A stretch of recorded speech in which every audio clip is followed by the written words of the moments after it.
Hi යාළුවනේ අද මම ඔයාලට කියලා දෙන්න හදාන්නේ ඩ්‍රයිවිං සිමුලේටර් එකේ වෑන් එක ගන්න හැටි රුපියල් 4000කට. හොයා ගන්න හැටි මුලින්ම ඔයාලා රවුමුට් කියලා ගිහිල්ලා හම්බන්තොට මොරාගල මැප් එක දාගන්න.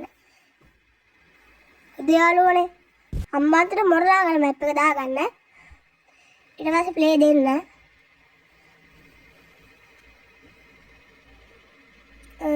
හායි යාළුවනේ channel එක subscribe කරලා නැත්නම් දැන් subscribe කරන්න. ඔකට යන්න හරි. ඔයාලට යන්න තියෙන යාළුවනේ අඩියක දෙකක දුර ප්‍රමාණයක් හරිද? ඔය දැන් කට්ටිය ළඟ ගන්න කයින්නකො. ඔය ඉස්සරහා බේන කොළ පාට කොටුවක් අඩියක අඩිය දෙකක්වත් නෑ. අඩි දෙකක්වත් නෑ යාළුවනේ මට හිතෙන්නේ. පොඩි දුරක් යන්න හිතෙන්නේ.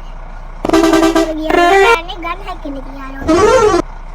අපි යම් බලන්න ඉස්සෙල්ලා.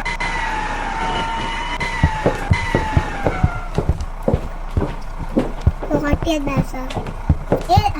ඊට පස්සේ ඔයාලා ආයි ඒ දුරම හම්බන්තොට මොරලාගල 4-5 පාරක් ගිහිල්ලා රුපියල් 4000 නැත්තම් 4000 යනකම් ඔයාලා යන්න. හරිද?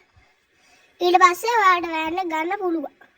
යාළුවනේ තව දෙයක් කියන්න තියෙනවා මේ channel එක subscribe කරලා නැත්නම් දැන්ම subscribe කරන්න. වීඩියෝ එක හොඳයි නම් like කරන්න. අපි යනවා.